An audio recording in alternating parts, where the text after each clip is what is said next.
তেওঁ যেটো কৰিছে হেতু বেআইনী কাম কৰিছে এই গুণ্ডাৰাজ সিংঘম ষ্টাইলৰ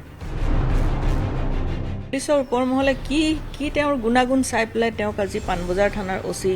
নিয়োগ কৰিলে পুলিচৰ ওপৰ মহলক প্ৰশ্ন কৰিছো বাৰে বাৰে আপোনালোকে ঘা লগাব আৰু আমাৰ মাননীয় মুখ্যমন্ত্ৰী মহোদয়ক আগবাঢ়ি আহি পেলাই মলম লগাব suspension is not a punishment এই অফিচাৰজন এজন অপৰাধী নমস্কাৰ পানবজাৰ আৰক্ষীৰ বৰ্বৰতা ইতিমধ্যে সকলোৱে প্ৰতিমান হৈছে সকলোৱে দেখিছে আৰু সেই দৃশ্যখন দেখাৰ পিছত সকলোৱে চিৎকাৰ কৰি উঠিছে আসলে কিমান ভয়ানকভাৱে অসম আৰক্ষীয়ে জপিয়াই পৰিব পাৰে এগৰাকী লোকৰ ওপৰত আৰু এই বৰ্বৰতা দেখি ইতিমধ্যে বিভিন্নজনে অসম আৰক্ষীৰ ওপৰত প্ৰশ্ন তুলিছে অসম আৰক্ষীৰ সততা অসম আৰক্ষীৰ কাম কাজে এই সকলোবোৰ এই মুহূৰ্তত প্ৰশ্ন আহিছে গতিকে এই সকলোবোৰ বিষয় সামৰি এই মুহূৰ্তত মই অৱসৰপ্ৰাপ্ত আৰক্ষী বিষয়া ভায়লেট বৰুৱাৰ সৈতে কথা পাতিবলৈ চেষ্টা কৰিছো আৰু তেখেতে দীৰ্ঘ সময় ধৰি অসম আৰক্ষীৰ সেৱা আগবঢ়াইছে গতিকে আজিৰ তাৰিখত যেহেতু অসম আৰক্ষীৰ সেৱাৰ ওপৰত স্বাভাৱিকতে প্ৰশ্ন আহিছে গতিকে এই বিষয়ত তেখেতে কি ধৰণৰ মন্তব্য আগবঢ়াব তেখেতৰ সৈতে আমি কথা পাতিবলৈ চেষ্টা কৰিছো বাইদেউ পোনে আহিছো আপোনাৰ ওচৰলৈ পানবজাৰ আৰক্ষীৰ এই বৰ্বৰতা ছবিখন সকলোৱে ধিক্কাৰ দিছে আৰু আৰক্ষীৰ প্ৰতি থকা মানুহৰ যিটো শ্ৰদ্ধা সেই শ্ৰদ্ধা কৰবাত নহয় কৰবাত এনেকুৱা ধৰণৰ ঘটনাসমূহেই হয়তো তল পেলাবলৈ চেষ্টা কৰা হয় সেয়া আমি কেতিয়াও নিবিচাৰো কিন্তু তাৰ মাজতে কিন্তু স্বাভাৱিকতে এই ধৰণৰ প্ৰশ্নসমূহ আহিছে হয় কালি যেটো ঘটনা হিদিনাৰ যেটো ঘটনা আমি দেখা পালো সোশ্যাল মিডিয়াত হওক যতে হওক ভিডিঅ' ফুটেজ দেখিলো তাতে এজন আৰক্ষী বিষয়াই এজন লৰাক বৰ বেয়া ধৰণে প্ৰহাৰ কৰিছে ফিজিক্যালি হতাহতি কৰি পেলাই প্ৰহাৰ কৰিছে লৰাজনৰ ফালৰ পৰা হতাহতি হোৱা নাই অকল পুলিচে পিটিছে মূৰটো খুন্দিয়াই দিছে ডিঙিত চেপা মাৰি ধৰিছে টুক মাৰি পেলাম এনেকুৱা ধৰণৰ ভাবুকি ধৰণৰ দিছে আৰু যিজন বিষয়াই কৰিছে সেইজন একেবাৰে সামান্য বিষয়া নহয় দেই তেওঁ কনষ্টেবল নহয় তেওঁ যথেষ্ট শিক্ষা থকা ট্ৰেইনিং থকা বহুত দিন পুলিচত কাম কৰি বৰ্তমান পৰিদৰ্শক হিচাপে আৰু পানবজাৰ থানাৰ নিচিনা এখন গুৰুত্বপূৰ্ণ মহানগৰীৰ থানাত তেওঁ কৰ্মৰত ওসি হিচাপে তো তেওঁ যদি এনেকুৱা ধৰণৰ ঘটনা কৰিছে আৰু তেওঁ যেটো কৰিছে হেতু বেআইনী কাম কৰিছে এটো লৰ মতে কৰা নাই ইল্লিগেল কাম কৰিছে তো সেই ইল্লিগেল কামখিনিৰ কাৰণে এতিয়া পুলিচৰ প্ৰতি মানুহৰ লাহে লাহে শ্ৰদ্ধা ভক্তি কিছু কিছু ক্ষেত্ৰত গঢ়ি উঠিছিলে মাত্ৰ মাননীয় মুখ্যমন্ত্ৰীয়ে যথেষ্ট চেষ্টা কৰিছে কেনেকৈ পাব্লিক পুলিচ ৰিলেশ্যনটো ভাল হয় তো সেইখিনি পুলিচৰ ওপৰমহলেও যথেষ্টখিনি ব্যৱস্থা হাতত লৈছে কিন্তু তাৰ পিছতো এনেকুৱা ধৰণৰ যদি এনেকুৱা ওপেনলি এনেকৈ ধৰণে পুলিচৰ ব্যৱহাৰ হয় তেতিয়া এই গুণ্ডাৰাজ সেইটোতো পাব্লিকৰ যথেষ্ট ক্ষোভ হৈছে আৰু সেই ক্ষোভৰ আচলতে আজি উদ্গীৰণ হৈছে তো সেইখিনি দেখি আমি মনত বহুত দুখ পাইছো এগৰাকী প্ৰাক্তন পুলিচ বিষয়া হিচাপে এটা কথা হল মুখ্যমন্ত্ৰীয়ে বাৰবাৰ কৈ আছে যে বন্ধুত্ব সুলভ হ'ব লাগে সম্পৰ্ক আৰু তেতিয়াহে আচলতে ৰাজ্য তথা সমাজৰ উন্নয়ন বা তেনেকুৱা ধৰণৰ কাম কাজসমূহ আগবাঢ়ি যাব কিন্তু বাৰবাৰ আহিছে এইসমূহে আচলতে তেখেতসকলে সময়ে সময়ে বাধা প্ৰদান কৰি আহিছে গতিকে এইসমূহ বাধা কিদৰে নেওচিব কিন্তু ইয়াৰ লগতে এই কথাও ক'ব পাৰি যে আৰক্ষীসকলক মনোনয়নভাৱে বা তেখেতসকলক মানসিকভাৱে সুস্থিৰ কৰিবৰ কাৰণে বিভিন্ন সময়ত তেখেতসকলক কোৰ্চ তেনেকুৱা ধৰণৰ প্ৰদান কৰা হৈ আহিছে কিন্তু এইসমূহে আচলতে কাম দিয়া নাই নেকি এইসকল আৰক্ষীক চাওক এতিয়া পুলিচৰ ওপৰ মহল আছে ওপৰ মহলে তেওঁলোকে এডমিনিষ্ট্ৰেশ্যন আছে এডমিনিষ্ট্ৰেশ্যনে তেওঁলোকে বাছ বিচাৰ কৰি এজন বিষয়া কেনেকুৱা ধৰণৰ কাৰণ ওসি এজন হ'বলৈ হ'ল যথেষ্ট মানসিকভাৱে আৰু বা অন্যান্য দিশত তেওঁ পাৰ্গত হ'ব লাগিব কাৰণ কমন পিপুলৰ লগত তেওঁৱে হেৰি কৰিব মানে কথা বতৰা পাতিব কমন পিপুলে ডাইৰেক্টলি ডিজিপি মহোদয়ৰ ওচৰলৈ নাযায় বা আইজিপি বা এডিজিপিৰ ওচৰলৈ নাযায় তেওঁকে পাব কিন্তু তেওঁৰ ব্যৱহাৰখিনি যদি সুস্থিৰ মনৰ নহয় তেতিয়াহ'লে কেনেকৈ হ'ব এতিয়া মই যিটো এইটো ঘটনা দেখিছোঁ মই এইটোৱে প্ৰশ্ন কৰিছোঁ পুলিচৰ ওপৰ মহলে কি তেওঁৰ গুণাগুণ চাই পেলাই তেওঁক আজি পানবজাৰ থানাৰ ওসি নিয়োগ কৰিলে শুনামতে তেওঁৰ আগৰ প্ৰিভিয়াছ ৰেকৰ্ড ইমান ভাল নহয় এনেকুৱা ধৰণৰ হিউমেন ৰাইটছ ভায়লেশ্যনৰ বহুতখিনি কেছ তেওঁৰ এগেইনষ্টত আছে বুলি শুনিছোঁ কিমান দূৰ সত্য মই নাজানো কিন্তু তথাপিও এগৰাকী ওপেনলি এনেকুৱা মানে জনসমাগম থকা ঠাইত যদি এনেকুৱা ঘটনা কৰিছে নিশ্চয় তেওঁৰ কোৱালিটিটোৰ ওপৰত ইণ্টিগ্ৰিটিৰ ওপৰত আমাৰ যথেষ্ট ডাউট আছে আৰু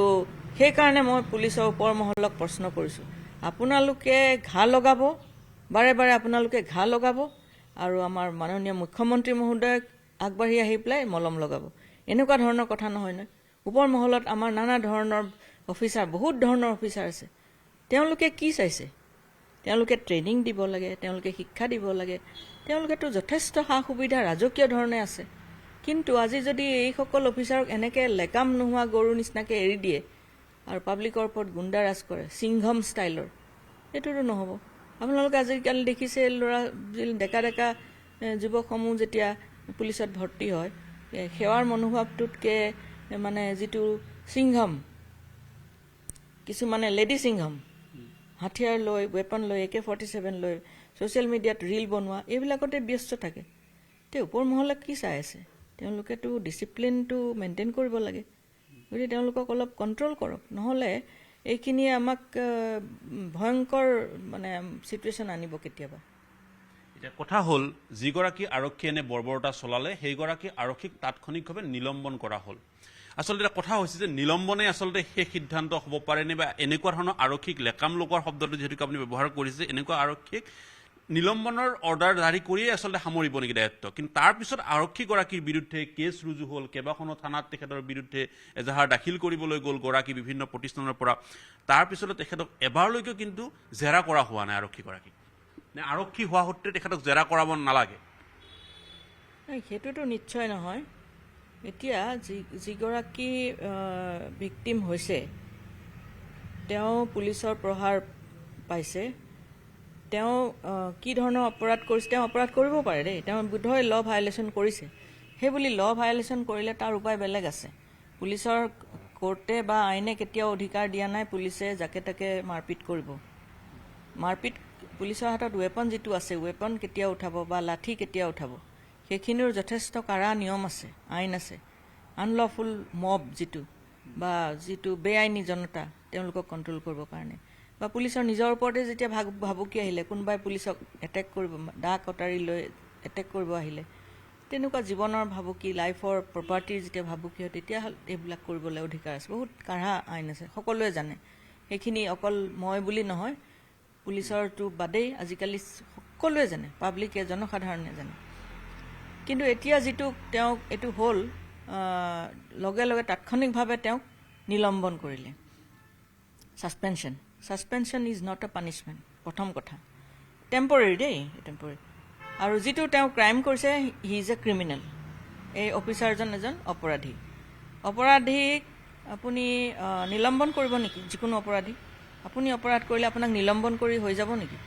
নহয়, আপোনাৰ এগেইনষ্টে কেছ ৰেজিষ্টাৰ হ'ব। যদি কোনোবা আগবাঢ়ি নাহে, পুলিচে দেখিলে এনেকুৱা হৈছে, প্ৰিলিমিনাৰী ইনকুৱাৰী কিটো কৰে, একদম অন কেমেৰা লাইভ হৈ আছে, এইটো ইমিডিয়েটলি কেছ ৰেজিষ্টাৰ কৰিব লাগে। চৌমতো কেছ, কাৰোবালৈ ৰখিব নালাগে। এই ল'ৰাজন মানসিকভাৱে তেওঁ যথেষ্ট আঘাত পাইছে, তেওঁ ইমবেলেঞ্চ হৈ গৈছে। আৰু মই ছ'চিয়েল মিডিয়াকো কৈছোঁ, আপোনালোকেও তেওঁক যেনেকৈ ধৰণে জুমুৰি মাৰি ধৰিছে, তেওঁ মানসিক ভাৰসাম্য হেৰুৱাই পেলাব, কিবা বেয়া ষ্টেপো লৈ ল'ব পাৰে। এজন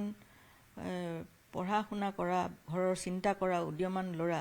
কিবা কাৰণত ভুল আপোনাৰো হয়, মোৰো হয়, সকলোৰে হয়, পুলিচৰো হয়। কিন্তু গুৰুতৰ অপৰাধ সেইটো বেলেগ বস্তু, আৰু এনেকুৱা ধৰণৰ অপৰাধো বেলেগ বস্তু। কিন্তু পুলিচে যিখিনি কৰিছে সেইখিনি গুৰুতৰ অপৰাধ। কাৰণ আইন হাতত তুলি লৈছে, আইন ৰক্ষাকাৰীয়ে আইন হাতত তুলি লৈছে। ইউনিফৰ্মত এইজন মানুহ এজন গুণ্ডা। এনেকুৱা বিষয়াক আমাক নালাগে। আৰু যিটো আপুনি কৈছে যে ছাছপেনশ্যন আল্টিমেট নেকি, এইটো আল্টিমেট কেতিয়াও হ'ব নোৱাৰে, এইটো টেম্পৰেৰী এটা, মানে তেওঁক নিলম্বন কৰিছে। এতিয়া বৰ্খাস্ত কিয় কৰিব? বৰ্খাস্ত কৰিবলৈ অলপ কিছু টাইম লাগিব, এইটো প্ৰচিডিঅ'ৰ আছে, অলপ সামান্য টাইম লাগিব। প্ৰচিডিঅ'ৰ ফ'ল' নকৰিলে কালি পৰহি তেওঁ গৈ পেলাই কোৰ্টত হাজিৰ হ'ব, কোৰ্টত কেছটো প্ৰচিডিঅ'ৰ ফ'ল' কৰা নাই বুলিয়েই সামান্য এটা সুৰুঙা ওলাই পেলাই তেওঁ হাৰি যাব। তো সেইকাৰণে প্ৰথম কথা হ'ল তেওঁক কণ্ট্ৰল কৰিব লাগিব, কাৰণ তেওঁ এতিয়া মানুহজনক ভাবুকি দিব পাৰে। এই যিজনে FIR দিছে, এই ল'ৰাজন,